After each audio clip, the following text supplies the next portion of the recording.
ആരാണ് ഹേമചന്ദ്രനെ കൊന്നത്?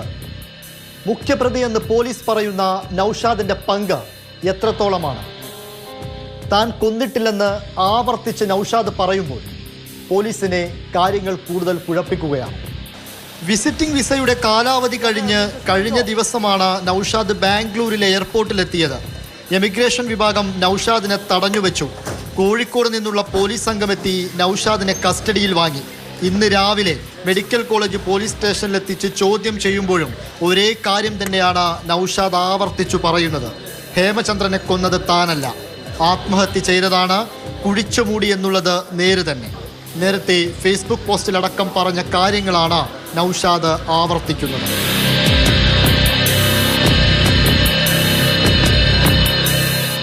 സുൽത്താൻ ബത്തേരി സ്വദേശികളായ അജേഷ്, ജ്യോതിഷ് കുമാർ, നടവയൽ സ്വദേശി വൈശാഖ് എന്നിവരെ നേരത്തെ തന്നെ പോലീസ് അറസ്റ്റ് ചെയ്തിരുന്നു.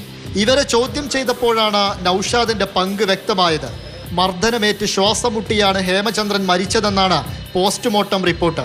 പണമിടപാടുമായി ബന്ധപ്പെട്ട് ഹേമചന്ദ്രനെ തട്ടിക്കൊണ്ടുപോയി കൊലപ്പെടുത്തി കുഴിച്ചിട്ടുവെന്നാണ് പോലീസിന്റെ കണ്ടെത്തൽ. ഹേമചന്ദ്രന്റെ മൃതദേഹം ജൂൺ 28-നാണ് ചേരമ്പാടി വനത്തിൽ കുഴിച്ചിട്ട നിലയിൽ കണ്ടെത്തിയത്. എന്നാൽ കൊലപാതകമല്ലെന്നും ആത്മഹത്യയാണെന്നും കാണിച്ച് നൌഷാദ് സമൂഹ മാധ്യമങ്ങളിൽ വീഡിയോ പ്രചരിപ്പിച്ചിരുന്നു. നൌഷാദിന്റെയും സുഹൃത്തുക്കളുടെയും വാട്സപ്പ് ചാറ്റ് അടക്കമുള്ള കാര്യങ്ങൾ പരിശോധിച്ചാണ് നൌഷാദാണ് മുഖ്യപ്രതിയെന്ന് പോലീസ് മനസ്സിലാക്കുന്നത്. നിലവിൽ റിമാൻഡിൽ കഴിയുന്നവരെ കസ്റ്റഡിയിൽ വാങ്ങി കൂടുതൽ ചോദ്യം ചെയ്യാനാണ് പോലീസിന്റെ നീക്കം. ചോദ്യം ചെയ്യൽ പൂർത്തിയാക്കി നൌഷാദിനെ കുന്നമംഗലം കോടതിയിൽ ഹാജരാക്കി.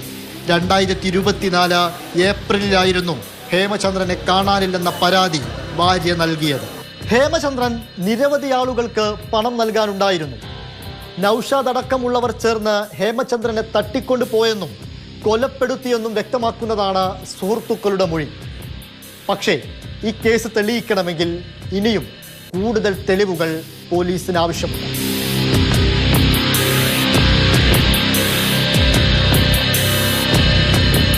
ഇംതിയാസ് കരീം, മാതൃഭൂമി ന്യൂസ്, കോഴിക്കോട്.